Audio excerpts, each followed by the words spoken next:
ewo ensase ene edan emu omo de ahwe wo mo chakwan na wo mo entime emwa ewo honom tara so era go same travel and tour enumere osi akwantu hu sem bia wo de bedan na wo beboa onkrata sem ene bibibia efa akwantu no ehu dia ya media fo so se bre na yemfa emfa entity mu ewo abekwa wo so wusua ensemtwo edwuma yi ebi edwuma ko bi ka we hu enumere wo mo ajatum ene wo mo ebo ye chidoma ye de ensam ebro na ensam ni abeti ebi ene se ye beko asuti finof na empanifo ho no mo abomodian power bedwako wo mo ba behwe na empo enipa bonfo bi a etu galamse e wo ho no mo no wo mo etimetu wo mo susa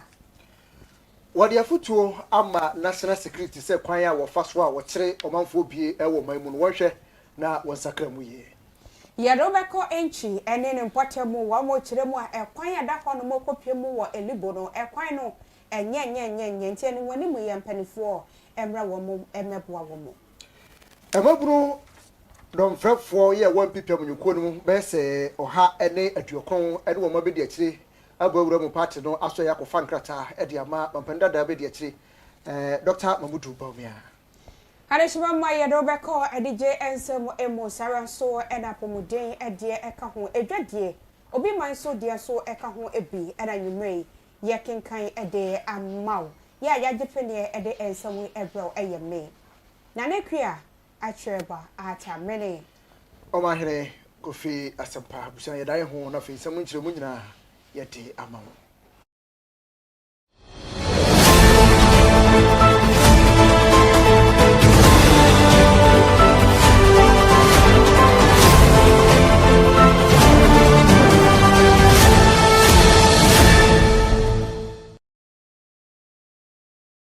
ma yensan so na yemu akwaba enwa kasie yi eso ma yemfase na yene wo enche ni nkyire mu no enche ye bia enne eye na wotwe pepepe se enna yante asamude ewo oman Ghana emu nyina enne se chopper ede mpanifo bi eko program ewo oboase ekokote hwe ye nam so ebo ankofo nwotwe a na wo mu nyina no sebe wo mo ehwere wo mo enkwa na eno enam so ama Ghana Armed Forces ene womo ayam centrafo ehyiemu enhyemudie yi ase eye Deputy Minister of Defense eye Ernest Broja Demfi onimonyafo wono ena ekasa ye na wakasa no wosese se yidie humbehia papa se adehye no womo ewo aman hodo so won betimi aboa yen ewo sansemani hwehwemu no emu womo ekiremu se no se de Ghana fo no ebi eka no o ye pehwehwemu yenye hwehwemu ne ehuna de kodie potenya womo enam so ema kwanhyei eba ye wachemu sese yi ede womo aye krado papa se won beye mu hwehwemu na ehwehwemu no so nya se bi on beye no kokuom na obi aka so entesa ena womo kan ne sa wose ye ni petemu ama obia ehunu bi ne senti no obi anka na koma entu ne yam me bibia ebefiri womo so ye yaba no eno no eye hwehwemu mapa womo aye na womo wie so a echensu so no womo ene Ghana fo ebeche ononya fo Ernest Broja Demfi ne sam say ene wokan assure you that the Ghana Armed Forces have already begun investigations into the incident. We have made requests for international collaboration and we have received positive response in that regard. And so we want to assure you, our chiefs, that nothing will be covered, it will be transparent, and the public, Ghanaian public, will know exactly what happened and the cause of this tragic accident. We also want to caution the media and some analysts who have been churning out misinformation and untruths about this whole incident. All I want to say is that Ghanaians should trust that the ministry and the Ghana Armed Forces are going to be diligent in the investigations and transparent about it, and whatever was the cause will be known to the people of Ghana, and we will take some lessons out of that. I don't want to say anything beyond that. Our minister was so fantastic, even in the short period that he served at the ministry. There are many people who will have good stories to tell about him. We know the aggressive strategy that he undertook to retool the Ghana Armed Forces. Unfortunately for us, he didn't live to see. So na yemkwe anymore. NDC Amunyukwe communication team member Hamza Suyini na wakasa ya wotrese kwan ya national security faso ya wotre nipa ewo man mu no ya de hadwene yi papa na ne nkasa yemu wode abasobode edika mamampani John Dramani Mahama se obaye no wanye se amanyosem ne mu wode amanyosem ato nchen na wo mampa pepeyo adwuma ewo man mu wose ni so yi papa ne mu national security ekwan ya mo faso a wo di wurawura amanfo fie ekotre obu ha odasuom na ya boasen obi fie se ye kwakofa no ya da sa ne mai ya ade ha twere yi papa no ti wo nsakra mu na sa ne mai etumi emwa yi papa ene ade bia ba so ya nam so ma national security yes openi ba ko a wo no okokaka nsem bie ewo untumi TV so ewo Kumasi Asantemu antemu a national security yes okwakofa no kwa yo mo fa so efa no eno openi kasa fa wo se akwan a omo fa so e de fa nkofo no de omo hwe na won sacred of law. This government will do everything within its power to honor the underlying principles of the rule of law. That being said, we are in a period of mourning. It does not mean that every aspect of the state, especially its investigative arm, must also be frozen because the state is mourning. Yeah. Absolutely not. And so the actions of the security forces are not in any way undermining the mourning period. Because you agree with me that if care is not taken and we divert our attention fully to the funeral activities, the state will become vulnerable and all manner of attacks are likely to be thrown at us. Yeah. So our security agencies are professional or ought to be professional bodies who are still going about doing their daily work. And for me, I think that it is not out of the ordinary. Where I agree with him in principle has to do with the modus operandi of these security agencies. The nature of arrest. Yes, but it did not start today. And it pains me to say that it appears that even civil servants within these outfits have decided to take we, the political class, for granted because of our own actions. Because if you get power and you decide to use them in ways that are not professional, and there's a change of power, there are definitely going to be elements within these security outfits who also owe their allegiance to a particular political party. So if care is not taken, they are also likely to behave in ways close houses at midnight. It is something that I cannot, in all honesty, defend on any platform. As a member of a government and an associate of a president, I know privileges freedom of speech. Rule of law. This government will do. Na yenyina yenim de ekoso oman Ghana emo enkofo enwotwe ada defense minister eka ho ebia na no yada wiamusha ekotehwe yenam so ema ene yehwehwe wo ma yehunu wo mu biemu Ghana de hyenyina eboa ewo emposankofo wo monka ye emo ene ya mene okase okopemu evimfini mantemu a Ghana National Association of Canoe Fishermen wo mo ene so wo mo abodwa data na edwa wo mo boye nyina ne se wo mo so kai sankofo yi wo mo kire mu ase Ghana BBC e won kraye no nche se ye nkranfo dia eye Ghana fa na nyina enti nei wo mo bomodin atuntum kokko akokko wo mo so eye wo mo yie die wo konom wɔn so wɔn nim sɛ fiade yi ɛna mampani ɛbɛyɛ na nso wɔn mfrase ntam enti ɛnɛ ya me na ɔkase wɔn kɔhyia yɛ ɛyɛ tentrente paa ɛna wɔn kɔkɔ yɛyɛ na abira wɔn kasa no wɔn so yɛ akɔnsɛm ɛnkɔmfa mabusua efiri wɔn nso yɛ akɔpa nkɔmfa mampani esanse nkɔfo bi wɔn no na wɔn bɛn na nkasa ɛna empo Ghana yɛahwerade ɛwɔ abekwa wɔn kɔkɔboa akyekyere Ghana enti wɔn bɛgyina so akasa nyame ɛmfa wɔn kra nsie yie ebusua ahwere wɔn adehyɛ so nyame wɔn mɔden akyekyere wɔn werɛ die wɔn ahwere bia no nyame ɛmɔmɔden ɛnhyɛ wɔn anemu yɛn konfifiri mantemo na yɛn kotie Ghana National Association of Canoe Fishers fishermen ɛne fa ɛwɔ hɔnom wɔn nsɛm bia ɛna wɔn de to ebusua ɛne na mampeni ɛne Jama mampei ebusua ekunafo mbayi na yakɔ wɔn hyɛ sɛ yɛbɛsɛ no so dɛ sɛ yɛm yɛ anɔ kɔ bi wia maama no wie mfi ade hyɛ a yɛm mpanyinfo ba wɔde wɔagya wɔn akyi ma biribi a nkɔɔ dɔ a wɔyɛ ma adehyɛdɔm a wɔde wɔn akyi no na wɔaduma yɛ no ma mpanyin hwɛ na ɔfa no nso na ɔyɛ na ɔmfa nkyekyere ɔyɛ ama wɔka bɛnda a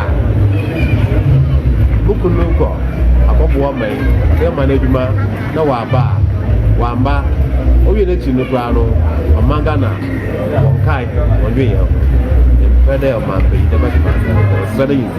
yi mbi na so ɔne nyɛ dɛbɛ sɛ ɔnka ɔmuna bi yɛ sisi ama wasi ɔyaro papa posan dɛ ɔman wɔde mbebu no wɔde ɔyɛ na mehwɛ enuanom ba wɔtwi a Dr. Omani Buama Butala Dr. Butala Mohammed ni yankasa kanan nan kawye man suafo fifi man dum ha na nuhu da won nyina obi enyi hɔ a obi wɔ na early 50s obi so below 50 na wɔyɛ mebu na ɔman Ghana bi hia ho bi ma ɔman wetu na wetu nanso Oyankopɔn de ɔhwɛ na ɔyɛ na yɛ kisi yɛka dɛ eyi no waka ɔman no nyinaa ne sentiri a yɛn afarefo sabi yɛn nwa abere tententen dɛ edwuma nka wɔkakɛyɛ no wɔkakɛyɛ ama ɔman Ghana nkyɛ ɔbɛsane hɛn afaredwuma yi so ma afaredwuma yi wakɔ n'anim yɛ dɛ galamsey nsu no ɔpema ɔbɛbu sɛ kunu mu na nti yɛn nwa abere yɛn gya amanpanyin nanko yɛbɛka kyerɛ ɔmanpanyin ayɛ dɛ ɔnhyɛ no ho te Parliament wɔnhyɛ wɔn ho te kyerɛ dɛ ɔman Ghana yɛhyɛ yɛn ho te ma ɔbɛyɛ a yɛbɛtumi yɛnya sidae na mmom dza waka akyiri no ndzɛma bi a ɔwɔ dɛ wɔyɛ a wɔntumi ayɛ ma wɔahwe wɔn kwan yɛtum yɛnya mmebu no a wɔn nso wɔn akoma nye wɔn adwen wɔyɛ tete dɛ yinom na wɔwɔ so yɛ gya ɔman Jama mampei ebusua ekunafo mbayi na yakɔ wɔn hyɛ sɛ yɛbɛsɛ no so dɛ na nsɛnkyɛm ana MPP amanyuko yi wɔn mu bi ekrata mu ɛto hɔ no sɛ wo bi a wobɛpɛ sɛ wobɛhim frankade ama amanyuko no bɛfa kratae na nso so ɛfa odin ɛto bi na ɛwabru dɔmfɛfo ahodoɔ yi a ɛwɔ ɔman mu afana ahodoɔ yi a wɔn ɛyɛ MPP mabie ne ɛbɛsɛ ahanan ɛne aduokron wɔn ne wɔn abɛdi akyire bɔ anan wura mu MPP atraye kɛseɛ yi a wɔn nkra ha bɛfa krataa ɛde kɔkɔma Dr. Mamudu Bawumia na krataa wɔkye yɛ enwo ɛna wɔde to so bi a wɔkyerɛ sɛ baabi aduru nkabom pɛ ɛna MPP amanyuko no wɔn hia sɛ nkonimdie ebetumi aba ɛde ama wɔn a wɔn pere nyina ɔbɛsrɛ sɛ obi a wɔyɛ campaign bi a ɔbɛn na abotire mu na mmom nkɔnkɔyɛ kasa ntwitwe bi a woyɛ o campaign a hwɛ yɛ deɛ wobɛtumi ayɛ ɛde abɔ party no ɛna ɛwɔ sɛ woka na mmom wonkɔkasa ɛmfa ntwi obi a sɛ ba ne saa wɔn bɛtumi ɛde asomdwe ɛde nkabom ayɛ campaign no mato aba na wie ama nkonimdie atumi ɛde aba ama mo 2028 abato yɛ a yɛkɔ akɔto emu 90 out of 552 came to me and requested, leadership came and requested that they wanted to put their widows' mind together and pick my forms for me. I agree because that was a remarkable vote of confidence in me. And this morning, they have fulfilled that promise they made. And they have picked the forms from the headquarters and have delivered the forms to me today. The youth are a major asset for our party. They represent the future, and they are an asset not only for the party but for the nation. And I want to thank them for this major vote of confidence. I want to say that I am minded to contest for the flag bearership.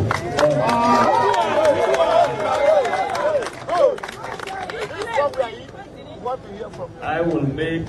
a full declaration in that regard when I go on to submit the forms that you have handed over to me this morning. But let us 90 out of 552 came to me and requested leadership. I was saying, free one when that young cocoa more and war a certificate not mention no emo. And nay, I mean, no, Eka say, or penny power, no, and a district chief executive officer, Deba, or Momiche DC. I will walk on no more, a honorable Hafiz, Dawuda, a woman dear apple, a bedjaku, not watching them more, over half of Mantum, a certificate and not district, no, a woman every dear galam say, well, he had an in cancer, more dear because so. Ewo hwanom and soon ti ekoyi a wapawe wo mo ba behwe na wo mabo ensu ahodo a ewo hwanom ho ban wo se ensu de ya se bi na nso no wo mo yere wo mo ho pa ambo ban ewo hwanom e ba ne se empo ye kokwachi obi si wo hye baabi etufo magudie basabasa eye empo galamse yi ebia wo mbebo modian se koyi a ene de bebre wo mo na wo mayem emu hwehwemu ha wo se ye dane ma posifo a na ye de akwakoma wo mo ekekuyi Wamwati ayadia eba bebo papa wase ayadia Newmont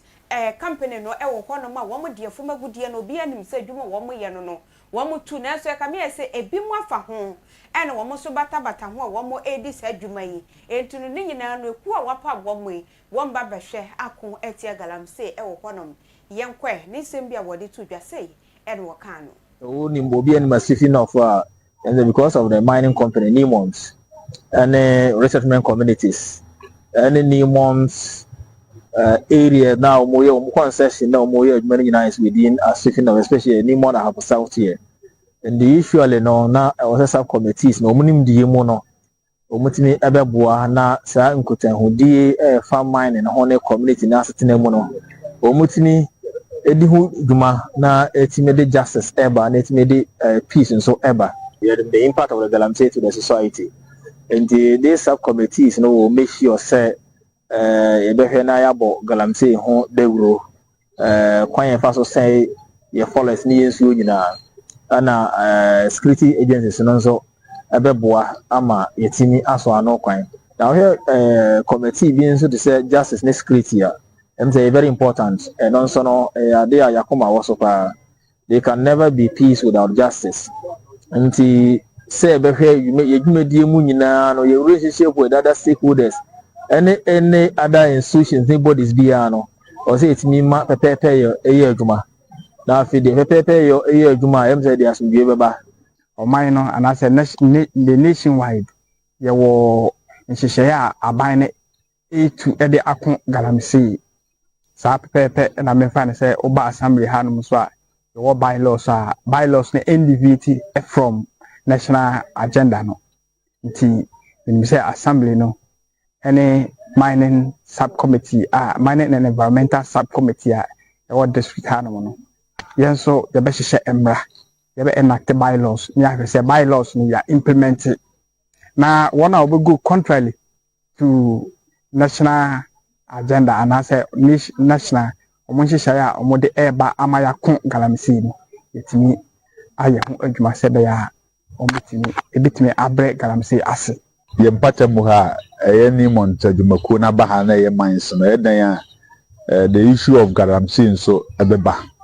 na ba aba no nso no ɛwɔ sɛ mpanimfoɔ anaasɛ assembly no hwɛ kwampa a yɛbɛfa so a yɛde yie bɛto yie ɛno nti woba assembly ɛwɔ committee baako a ɛfrɛ no justice and security na yɛwura mu ɛwɔ savannah mantam no emu narcotic control commission ɛne Ghana police yɛwura mu ɛwɔ savannah mpɔtamu agye enubɔne bi a wɔn atumi asɛe ne nyinaa na saa enubɔne ɛyɛ ade a ɛkɔ so wɔ wɔn mpaa ne na nsɛntɛm deɛ ama ne mu so yie papapapa ɛwɔ wɔn emu na abira a wɔn ewura mu yi a wɔn etu saa anamɔ yi ɛna mantam no ɛsoafo omunyamfoɔ Salisu Be Awurbe wɔde soso ɛde bi tu so a wɔkyerɛ sɛ wapa ne ho akyi ɛsɛ obetu so sa papapapa enubɔne ɔbɛboa sɛ ebetumi atu ne nyinaa ase ɛde afiri ne mantam no emu san sɛ saa deɛ ɛyɛ ade a ɛsɛ Ghana mabunu yie papapa ɛno nti wɔhwɛ sɛ deɛ obetumi ɔbɛyɛ bia ɔne security ahodoɔ a ɛwɔ ne mpɛ so aso bɛyere wɔn ho paa na wɔmatumi atu aseɛ na wɔmayi saa nneɛma nyinaa ɛde afiri ne mpɛ so ano so. Part of the ongoing exercise that we have actually taken up very seriously,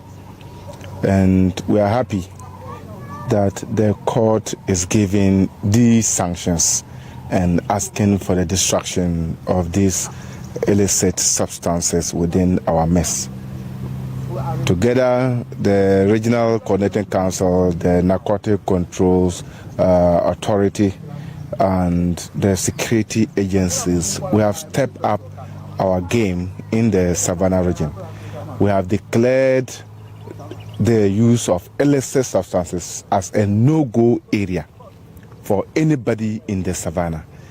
We've directed the district security committees and the municipal security committees to also step up the game and liaise with the Narcotic Control Authority to make sure that no corner of Savannah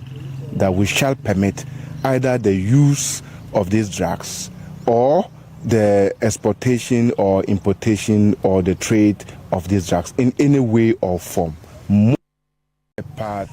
of the free Savannah na yemese enko western of Mantium kromokrom kwam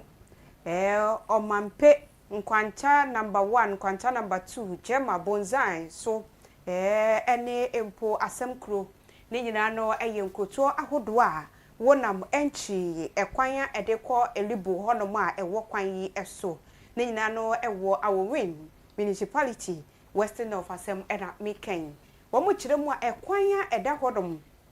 edekọ pie mu ewo elibo no eyade enyenyenye ekwan ya tete papa seya pansam womu se ensuo tokra de na ne ko baabi asɛe kokon so womu tibi papa wo hodom nanso womu kire mu a wombete no ne nyina na akadem dia ɛsɛ na sɛe ɛne banche na obekɔ kotu ana ne nyina na pro ba yira ne de keka ho ne nyina sɛsɛ ɛwɔ hɔnom esan sɛ wɔn mo kwan ɛnyɛ wɔn mo de adesɛdeɛ ɛto mampani ɛne mpanifoɔ bi anemo wɔn mo mrahye bedwani MCE ne de keka ɛwɔ hɔnom sɛ ɛnimɔnemu ya wɔn po si wɔn bɛba betwa so abɔmɔden apaboɔ bi aguso ama wɔn mo a anka wɔn ani bɛgye ho papa esan sɛ adehyɛ no mu a ɛwɔ sankoto yi mu wɔn mo ɛbrɛ wɔn mo kyerɛ mu a ɛnura ensuo to hɔnom kora deɛ obi antimi anko me ne okase card ye ebi enko ne nyina no eye moto ene aboboya na so ne bo no kora no edin esan se ekwan no enye womo esra ban ene manimu ya wonye bibi emfanfa ho ema womo meli boko sinchi esra ban so meye maye na yakechi ese baby ani ha enti yaso yotumi tumfiri ekom hanka se yakọ baby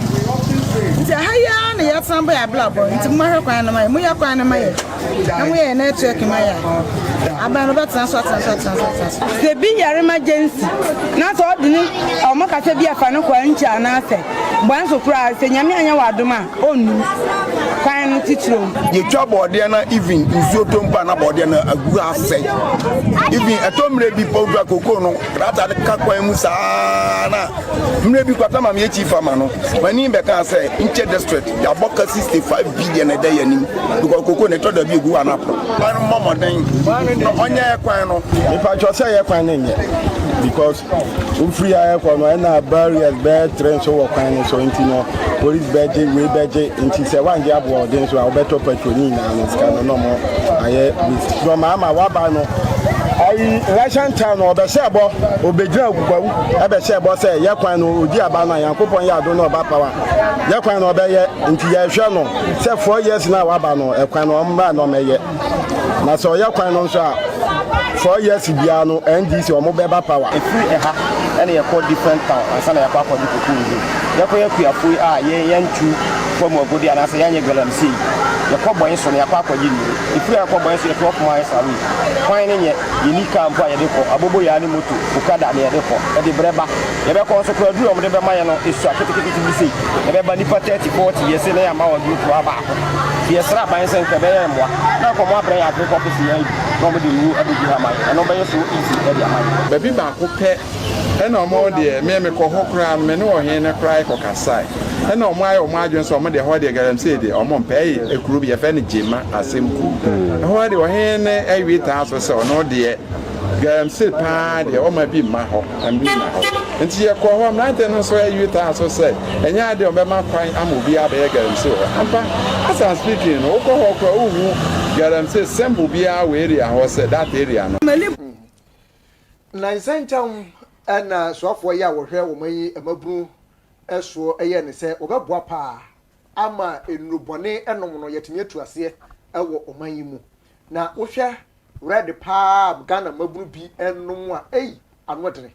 anwodere papa enti jumadi a odisi na ni so no what would say Ghana against drugs red means stop sa jumadi yi enam so amowura Richard ni amakwe ya woda Arak Foundation ano akwakoma asoye yi sika ya esom Ghana city no empema hanum se wonye na wonfamwa na wontumi entu sa adwade ya sesan se openi se watrase ya no wohwe kakadani admi se o ma yi de ache hwe se de mabuni pa mafo no mu red de ante e ha dwene papa no nti ano de se sika ya ba se wo mfamwa na se adwumade a wo mudi no wo mfa entu ase na mabunu ahobu a Yes, a few weeks ago, the minister himself called on us and asked us to come and support him in the ministry in the fight against rent or opioid abuse. And I want to say that as a young man myself and as an entrepreneur, I employ over 4,000 Ghanaian youth with their average age being 26 years. And so clearly, if we are talking about the youth of this country, I have a lot of interest there and I have a lot to say. I have seen what is happening, but I have a fan, Africans and a multinational businessman as well. I have business interests in most African countries. And so I could see from experience how the abuse of opioid and drug abuse is affecting a lot of youth in some African countries, especially Sierra Leone. For instance, I have a business interest in Sierra Leone. I employ the youth in Sierra Leone, and I know how difficult it is when we employ the youth of that country and you have staff who come who are mentally and physically impaired because they are addicted to opioids and lies. And I think that our country is also on the path of taking the same trajectory. And this is something that we cannot sit aside unconcerned. As a government, we remain committed to creating an enabling environment for the youth so they can thrive.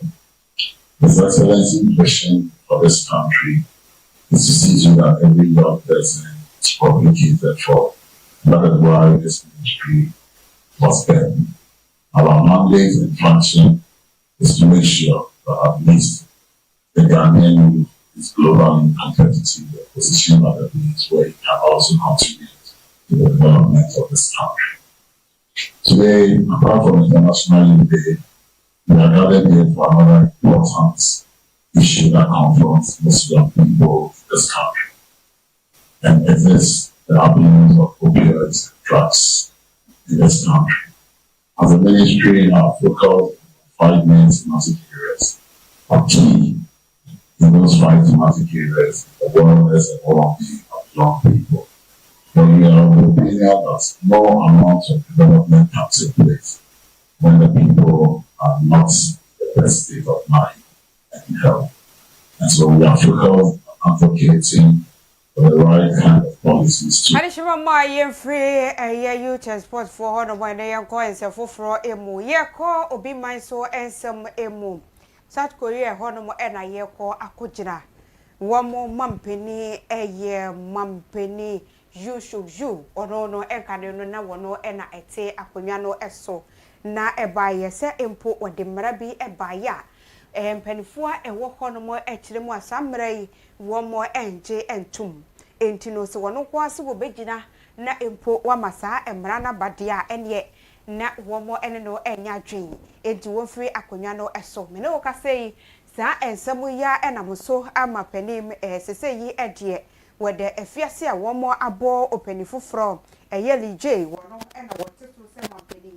wo South Korea man no emu na wei ena enre yada womo kire mu a wono akasa ne ho kani aye beka se first lady enkane de de ma South Korea eye ma Kim Kyo-hee wono wo hodo ma ne ohunu ya ne se mpanifo yi ebi aba womo si ye hwiawo edi asem a womo si owo ene sese kura de wo se obaba pie mu wo ye court kese emu na ye ne wo edi enkomo wo kopie mu hono mu a ene do hwere mako enan ne nyina na womo ete hono na womo sem bia womo ka ne se abra na ne kunu ete aban mu na empo wo ye first lady ede ma womo no womo esusu se empo no kata se hyepraye dirimu ene kankan ekoso wo ebekwa wono eye first lady womo kire mu a $800 million bi ewo hono mu a eno no wasi BMW deal bi ekoso na wonim ho ebi wo wie yenso asori bi eba beye business ewo ekronim eno so womo bomodin amami womo ne tena se ehihye ho ema ne gitum na bibi a woje ye eye diamond chain yi bi eno woje ye wo wie yenso ene designer bag de atwero ho channel no wo kire mu amienu mami agifri womo ho ene wone womo eye deal no kama wo se 2022 parliamentary by elections bi ekoso ewo honom ene mami wo a wonsem fata kura no wabodi wasi okwa kwani ebeto ma wanni kura na me amehwe se de beya obekwa kwatena konwa no eso wo mo se ne nyina ekoso ewo na memuo ene ne kunu amemuo emu ewa bekwa no wono na eye first lady enti wo mo susu se sa de eye kwadu wo mo de bono wadwene ho san na ma amese me na me ayi channel bag de ahia ne eto na me nya sika mfanto ba ne se diamond chain ya mo kan ni nyina me kura me kuru watobia ma me dada enti me de me ni ho hwe sansa mo na mo kan no kura bia enimu ba election ne kura me ana me ni South Korea hanom na matukwan enti ni nyina no aye bosiremu cancer mo a na mo de to me so na court se ene se wo se wo ni mu ho hwe de a ene ye kwadu e de abo se ye begya wo amu akwade ene emfa enti bomode akoka wo kunu ho kosi se ye beye wo nsem no mu hwehwemu ye hwehwem na wo ni fode a ene obekofie wo ni fode a ene na se de bible ka ye no wo se nkofo mienu a yaka wo mabom no ma obi antete wo mu ntam na mo akokware ewo afiase honom enti no se ya me na wo ka se enka ni mampeni de ma South Korea eye shun shukul ene ne ho keni eye Kim Kyo-hee wo mu nyina egu afiase ewo South Korea na mkwadu a empanifo ede abo womo eko anigidie mu Michael Boafo ana afi Tony Boafo womo ye nuanom na za anuanom mienu yi womo to dwompa ya din agana yedi womo a eye dog nation womo banyom papa wo bayi mu Zinabu womo na boye ai afi name womo a na to sa adwome yi turn around and crap womo ene gana nyum die woma tupi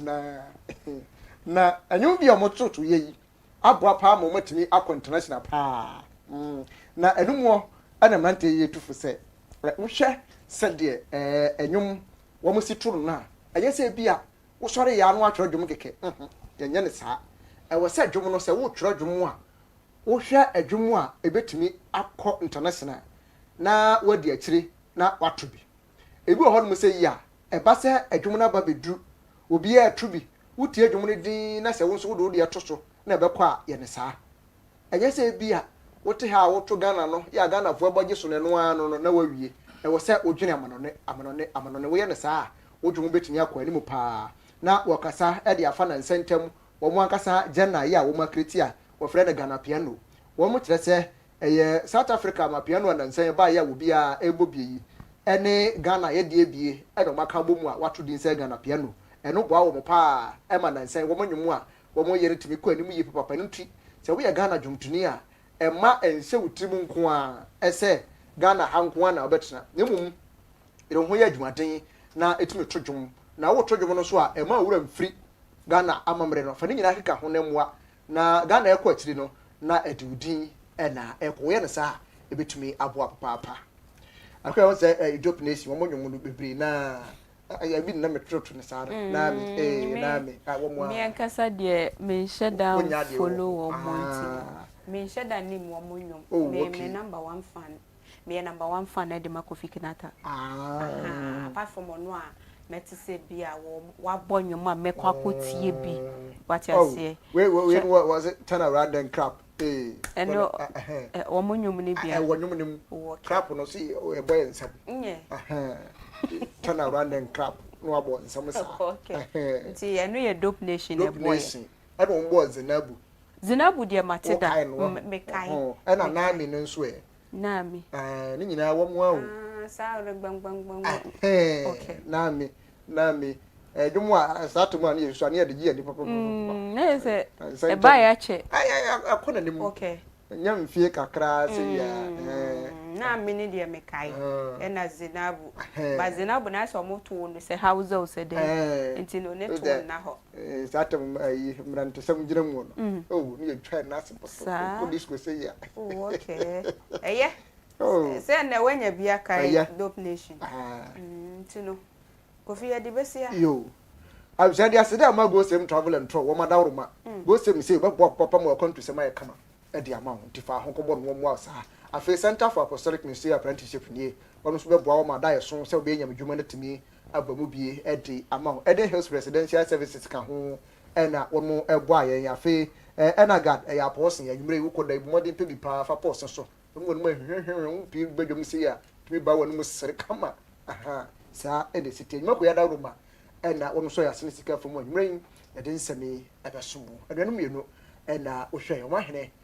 Kofi asempa eni bitin mene na nekria hatreba atebusu ayeda se papa se woje bread out to me ehwe ye fidie mu hanso yeda munyina ase yemammo ne hwa adehye ekramo